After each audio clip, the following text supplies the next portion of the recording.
अस्सलामु अलैकुम my YouTube family. कैसे हैं आप लोग? आई होप आप लोग बिल्कुल ठीक ठाक होंगे। हम भी अल्लाह का शुक्र है बिल्कुल ठीक ठाक हैं। तो जी बच्चों को स्कूल छोड़ने जा रहे थे और आज जो था वो खुर्रम का ऑपरेशन भी था। तो बस बच्चों को स्कूल छोड़कर और वहाँ से ही डायरेक्ट जो था वो हमें हॉस्पिटल जाना था और वहाँ पर खुर्रम के आँख में जो है वो कैटरेक्ट का ऑपरेशन होना था, तो उसके लिए हमें हॉस्पिटल जाना था। और सुबह में ही उन्होंने टाइम दिया था कि सुबह में आप आ जाइएगा, 9 बजे तक का उन्होंने टाइम दिया था। तो बस बच्चों को स्कूल छोड़ के और डायरेक्ट ही हमको वहाँ जाना था। यहाँ पर बच्चों को बस स्कूल छोड़ दिया था और साथ में मैं ही जा रही थी खुर्रम के। और वापसी पे ये था कि उन्होंने ड्राइव करने को मना किया था, तो फिर जो है वो खुर्रम के कज़न आ गया था और वो लेकर हमें घर आया था। पे पट्टी बनी हुई है और खुर्रम का मोतिये का ऑपरेशन हुआ। आप सब दुआ करिएगा। अभी करा के आए हैं और 10-15 दिन के एहतियात बताइए डॉक्टर ने। तो जी उसके बाद जो थे वो खुर्रम रेस्ट करने लगे थे। नाश्ते का मैंने पूछा था लेकिन उनके सर में बहुत दर्द हो रहा था, तो वो सोने लेट गए थे। और यहाँ पर जो था वो मैं नाश्ता बनाने लगी थी क्योंकि खुर्रम का कज़न आया था खुर्रम को छोड़ने के लिए और उसको वापस अपने जॉब पे जाना था। तो फिर मैंने कहा कि तुम जो हो वो नाश्ता करके जाओ।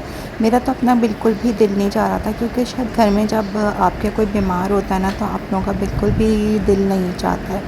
और ये कि मेरा तो खैर मेरा अपना खाना पीना बिल्कुल छूट जाता है अगर घर में कोई भी बीमार हो या कोई टेंशन वगैरह हो। लेकिन यहाँ पर उसके लिए मैं नाश्ता बना रही थी। मैंने कहा कि तुम नाश्ता करके जाओ क्योंकि उसको बेचारे को यहाँ से अपने बैंक जाना था। तो मैंने कहा तुम नाश्ता कर लो। तो यहाँ पर जी मैं अंडा घोटाला उसके लिए बना रही हूँ। प्याज मैंने काट ली थी और प्याज को मैंने हल्का सा फ्राई करके और टमाटर डाल दिया था। और ये कि उससे मैंने पूछा था कि पराठा खाओगे, तो उसने कहा नहीं वो रोटी ज़्यादा शौक़ से खाता है। तो उसने कहा था कि मुझे इसके साथ आप रोटी तल के दे दीजिएगा। तो फिर मैंने इसके साथ जो थी वो जी रात की रोटी मेरे पास रखी हुई थी तो वो मैंने उसको तल के दे दी थी। बच्चे जो थे वो अभी स्कूल से वापस नहीं आए थे क्योंकि हम जो थे वो 11:30 बजे तक वापस आ गए थे ऑपरेट करवा के। तो बच्चे जो थे वो अभी स्कूल में ही थे, तो उनको आज स्कूल भी लेने जाना था। तो बस अब मैं यही सोची थी कि कुछ खाने का चढ़ा दूं ताकि बच्चों के आने से पहले खाना पक जाए। यहाँ पर मैं एक बात आप लोगों के साथ करना चाहूँगी, शायद आप लोगों के साथ भी होता है क्योंकि हस्बैंड वाइफ का रिश्ता ऐसा होता है कि आप लोग जो हैं वो एक अरसे से साथ रह रहे होते हैं, तो आप लोगों को एक दूसरे की आदत सी हो गई होती है। अब जैसे मेरा भी है कि मुझे बहुत सारी बातों में तकरीबन हर ही चीज़ में होता है कि मुझे खुर्रम की आदत है। अब खुर्रम का ऑपरेशन हुआ था और वो बिल्कुल घर पर थे, तो मुझे बहुत सारी बातों में कुछ समझ नहीं आ रहा था कि किस तरह से मैनेज होगा क्योंकि बच्चों को लाना ले जाना ज़्यादातर वो ख़ुद ही करते हैं। बहुत कभी कभार ऐसा होता है कि मैं बच्चों को स्कूल से लेकर आऊँ, वरना बच्चों का सारी ज़िम्मेदारी शुरू से जब तक खुर्रम बैंक में जॉब करते थे तो यूशा छोटा था तो उस वक्त तो हम छोड़ते ख़ुद थे और वापसी पे मैं लेने जाती थी। लेकिन फिर ये कि खुर्रम ने जब से अपना बिज़नेस शुरू किया तो उसके बाद से फिर बच्चों को लाने ले जाने की ज़िम्मेदारी खुर्रम ने ख़ुद ही की क्योंकि उनको कभी से ये नहीं हुआ कि उनके बच्चे जो हैं वो वैन से आए जाएँ। उन्हें होता है कि वैन में बच्चा घूमता हुआ जाता है, बहुत देर से आता है, सुबह भी जल्दी ले लेते हैं, तो वो अपने बच्चों को ख़ुद ही पिक एंड ड्रॉप हमेशा करते थे। तो अब यही था कि खुर्रम नहीं होंगे तो किस तरह से मैनेज होगा। मैं काफ़ी ज़्यादा परेशान थी इसी बात पे। और लेकिन ये कि अल्लाह का शुक्र है कि खुर्रम का ऑपरेशन सही हो गया था और 15 दिन की एहतियात है, तो 15 दिन तो किसी न किसी तरह से मैनेज हो जाते हैं। बस आप लोगों से दुआ की अपील है कि आप लोग सब दुआ करें कि वो जल्दी से ठीक हो जाए। यहाँ पे मैंने उसको नाश्ता दे दिया था, चाय मैंने अपने लिए भी बनाई थी इसलिए कि मेरा सर में बहुत शदीद दर्द हो रहा था। कुछ खाऊँ पीऊँ नहीं लेकिन मुझे ये होता है कि मैं चाय ज़रूर लेती हूँ। अब यहाँ पर जनाब मेरा डीप फ्रीज़र जो था उसमें इतनी ज़्यादा बर्फ़ जम गई थी। एक तो वैसे ही इतने काम, आज मैं वैसे ही खुर्रम की तरफ से परेशान थी।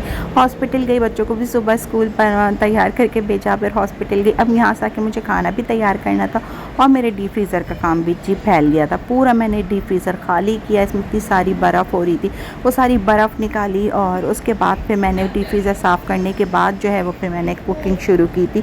इसलिए कि डीप फ्रीज़र जो था वो काफ़ी दिन से साफ़ होना था लेकिन बस वो साफ़ हो नहीं पा रहा था।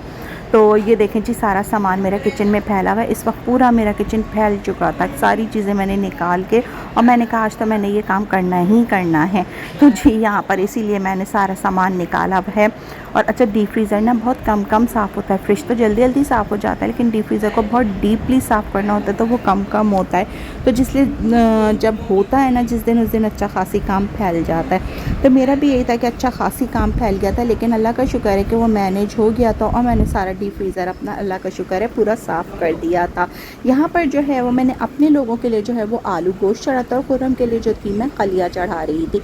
ये बकरे का कलिया मैं चढ़ा रही थी ताकि उनको मैं हल्का मिर्च मसाला दूँ और वो उनके लिए ज़्यादा फ़ायदेमंद होगा। यहाँ आलू जो गोश्त जो है वो मेरा जी पक चुका है, और बस उसको मैंने आलू वगैरह डाल के और मैंने उसको आलू को गलने के लिए छोड़ा था। और यहाँ पर मैं उनके लिए सालन चढ़ा रही हूँ।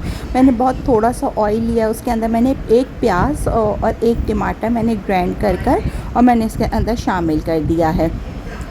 थोड़े से मसाले करेंगे, लहसुन अदरक का पेस्ट शामिल किया है, और थोड़ी सी धनिया पाउडर, थोड़ी सी हल्दी, हर चीज़ जो है वो थोड़ी थोड़ी डालनी है, बहुत ज़्यादा नहीं डालनी। मतलब आपने आधा टीस्पून आपने धनिया पाउडर डाला है, तो आप आधा टीस्पून से भी कम जो है वो आप इसके अंदर हल्दी पाउडर शामिल करेंगे। उसके बाद आपने मिर्च भी जो है वो काफ़ी कम शामिल करनी है, इसलिए कि कम नमक मिर्च का बना रहे हैं। और अगर आप लोग इसको नॉर्मली बना रहे हैं तो फिर आप अपने लिहाज से मिर्च शामिल कर सकते हैं। लेकिन इसकी ये कि बकरे के गोश्त की यखनी वगैरह इसके अंदर इसको हल्की आंच पे पकाते हैं, ताकि इसके अंदर जो है ना वो यखनी निकल आए। और ये जो है वो मरीज़ों के लिए या नॉर्मली लोगों के लिए भी बहुत फ़ायदेमंद होती है। इसमें आप जो है वो पुट का गोश्त यूज़ करें तो वो ज़्यादा आपके लिए बेहतर होगा। थोड़ी मिर्च डाली है मैंने इसके अंदर पिसी हुई, और थोड़ा सा नमक डाला है। नमक आप अकॉर्डिंग टू टेस्ट अपने शामिल करिएगा, जितना आप खाते हैं उतना शामिल करिएगा। गोश्त मेरे पास तकरीबन जो है वो आधा किलो का था, वो मैंने इसके अंदर बनाया था, इसलिए कि गोश्त ये सिर्फ मैं खुर्रम के लिए बना रही थी।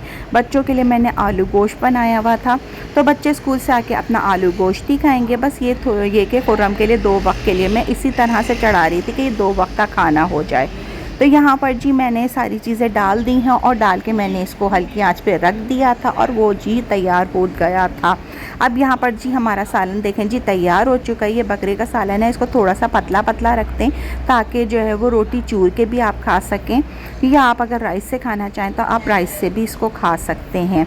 तो यहाँ पर खाना जो था मैंने वो खुर्रम को निकाल के दे दिया था, और खुर्रम को बस समझे खुर्रम ने अब ऑपरेशन के बाद अब यही खाना खा रहे थे। ताज़ा मैंने रोटी बना के दे दी थी उनको, और मैंने जो था जी उनको सालन दे दिया था। तो जी इनको खाना देने के बाद जो है वो मैं बच्चों को लेने स्कूल आ गई थी। स्कूल से बस लेके अब मैं घर जा रही थी।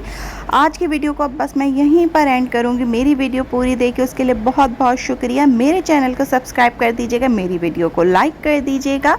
रखिएगा अपना बहुत बहुत ज़्यादा ख्याल। मुझे और मेरी फैमिली को अपनी दुआओं में याद रखिएगा। मिलेंगे नए ब्लॉग में नई सुबह के आगाज़ के साथ। जब तक के लिए अल्लाह हाफ़िज़।